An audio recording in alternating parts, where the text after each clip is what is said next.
Hi guys, तो जैसे पापा ने बताया कि हम फाइनली केस जीत चुके हैं। मैं थोड़ी सी आपको टेक्निकल डिटेल्स बताता हूँ कि व्हाट वाज आवर प्रोसेस, कि अगर आपको भी कभी ऐसी प्रॉब्लम में फंसे हो then you can also follow the same. हम पिछले 2.5 महीने से लगे हुए थे। मैं आपको क्विक रिकैप दे देता हूँ कि एग्जैक्टली कैसे ये प्रॉब्लम हुई थी। तो हमने नोटिस करा अराउंड जून जुलाई में शायद इसी टाइम पर हमारा जो फ्रिज है वो कूलिंग नहीं कर रहा, लाइक कूलिंग उसकी बहुत ड्रॉप हो रही है। तो एक इंजीनियर आया, उसने देखा कि यार आप पीछे देखो, पीछे मिट्टी फंस गई है। मैंने कहा यहाँ पे कैसे मिट्टी फंस जाती है, ऐसे तो यार हर दिन मिट्टी फंसती रहेगी।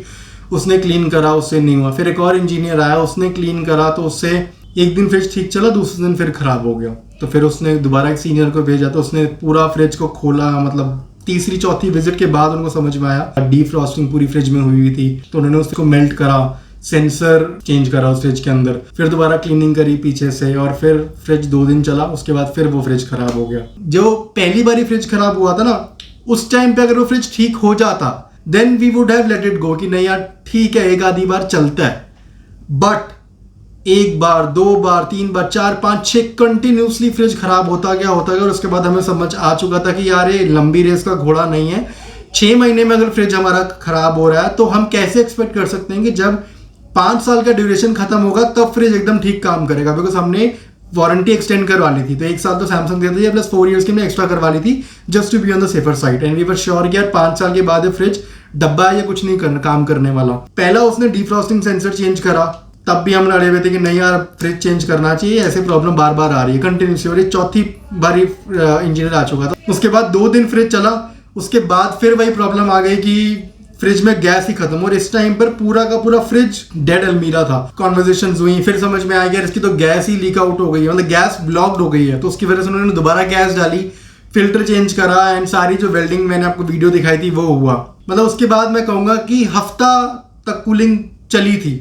उसके बाद फिर कूलिंग डिप होना शुरू हो गई। और हम उसी पॉइंट पे, जब हमारा तीसरा चौथा इंजीनियर का विजिट हो चुका था, जब डिफ्रॉस्टिंग से पहले हम पहले अड़ चुके थे कि हमें फ्रिज रिप्लेस करना है, बट वो नहीं माने। मतलब मैंने कॉन्टिन्यूसली उनको मेल कर रहा था, ट्विटर पे डाल रहा था, उनके सीईओ डेस्क पे मेल कर रहा था, लिंक्डइन पे ढूंढ रहा था कि सीनियर पर्सन हो जो कि हमें हेल्प डायरेक्टली कर सकता है। तो इस दौरान हमने अपनी यूट्यूब पे वीडियोस भी पोस्ट करी। एंड आई फील कि somehow that YouTube component plays a vital role, because लोगों को, सैमसंग को पता चला कि यार इनकी वीडियोस पे नाना करते हुए उसमें 200 व्यूज आ गए थे। तो एटलीस्ट 200 लोगों ने वीडियो देखी होगी कि, और उनके माइंड में डाउट जरूर आया होगा कि सैमसंग के फ्रिज 6 महीने में खराब हो रहा है, तो ऐसा क्या हो गया यार। प्लस हम कंटिन्यूसली उनको मेल कर रहे थे पिछले 2-2.5 महीने से। हर बारी वो कहते थे कि नहीं आप रिपेयर करवा लो, नहीं होगा वो होगा। और एक पॉइंट ऐसा आया, चंडीगढ़ के बाद की बात है शायद, फ्रिज दोबारा खराब हो गया। एंड दे गारंटेड अस कि इसके बाद फ्रिज नहीं खराब होगा, अगर होता तो आपको चेंज कर देंगे। बट उन्होंने चेंज नहीं करा। उस टाइम पे वो मुकर गए थे अपनी बात से। तो उस दौरान हमने कंज्यूमर कोर्ट में केस फाइल कर दिया था कि ऐसे ऐसे प्रॉब्लम हो रही है एंड हमें पूरा मुआयना चाहिए। एंड केस फाइल करने से पहले मैंने सैमसंग को 30 डेज का टाइम दिया था कि विद इन 30 डेज अगर आप मेरा फ्रिज रिप्लेस नहीं करके देते हो then I will file the case in consumer court. I will also file the harassment charges जो हमें झेलने पड़े हैं आपकी वजह से, वो सारा ट्रबल। बिकॉज हमें पता है कि इतना डिफिकल्ट होता था बिना एक फ्रिज के रहना, वो भी गर्मी के टाइम पर।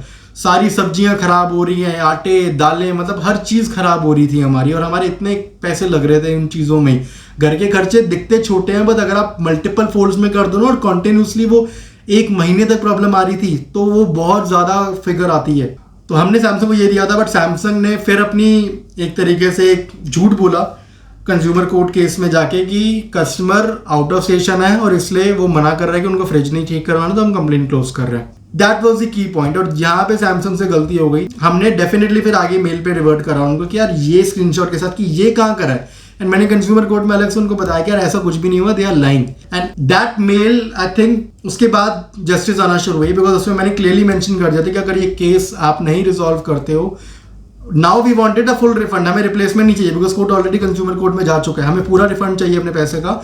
एंड अगर ये केस कंज्यूमर कोर्ट के ऊपर जाता है देन हम डेफिनेटली हरासमेंट चार्जेस भी लेंगे which will as much as possible.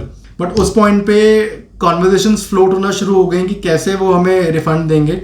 And काफ़ी टाइम लगा, मतलब ये प्रोसेस में भी। पहले वो कूपन दे रहे थे कि आप कूपन ले लो, सैमसंग का ही कोई प्रोडक्ट ले लेना। मैंने कहा कि सैमसंग को हम आगे अभी इस पॉइंट पे नहीं लेना चाहते, बिकॉज अभी हम श्योर नहीं है सैमसंग के रेफ्रिजरेटर्स में कब तक प्रोडक्ट क्वालिटी इंप्रूव होगी, तो वी वर थिंकिंग कि सैमसंग लेना ही नहीं है। फिर उसके बाद कन्वर्जन फ्लोट हुई और फाइनली अब हमें पता चल रहा है कि हमारा सैमसंग का फ्रिज लेके जाया जाएगा, कंपनी से बंदे आएंगे, they will hand over the DD to us and फिर हम नया रेफ्रिजरेटर लेने जाएंगे। तो कौन सा रेफ्रिजरेटर लेंगे, कितने लीटर का लेंगे, कहाँ से लेंगे, सारी की सारी डिटेल आपको हम अपकमिंग वीडियोस में देते रहेंगे।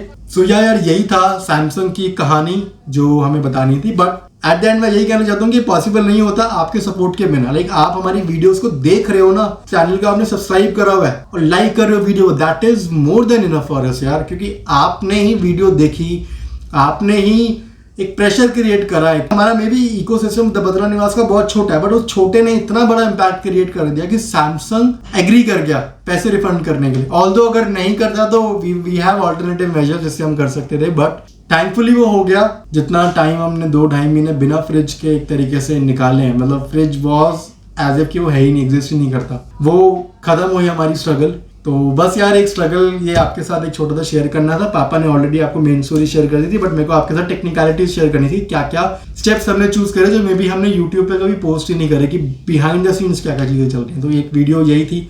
हाई एवरीवन, सो फ्रिज जा चुका है एंड डीडी मिल गया है। फटाफट इसको मैं बैंक में जमा करवा के आ जाता हूँ ताकि पैसे आ जाएँ। तो डीडी मैंने जमा करवा दी है। एंड क्या आप 2022 में पासबुक यूज़ करते हो? तो मैं भी मैं करता नहीं हूँ। लाइक मेरी लास्ट एंट्री 2019 की थी, क्योंकि डिजिटल का ज़माना है यार, तो पासबुक कोई यूज़ करता नहीं है। पासबुक आई भी है तो कोई प्रिंट करवा देता है कि रिकॉर्ड में रहेगा क्या है, बट पासबुक ख़त्म ही हो गई। जब नेक्स्ट टाइम PNB आना होगा तो फिर पासबुक नहीं ले लूँगा सर। अगर वीडियो पसंद आई तो प्लीज़ लाइक करो, शेयर करो अपने फ्रेंड्स के साथ, चैनल को सब्सक्राइब करो भैया अगर आपने सब्सक्राइब नहीं करा है तो। और मिलते हैं हम आपको नए ब्लॉग में, तब तक के लिए tata bye bye, see you.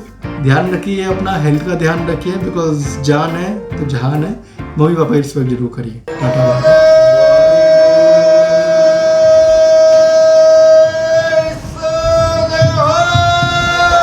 Oh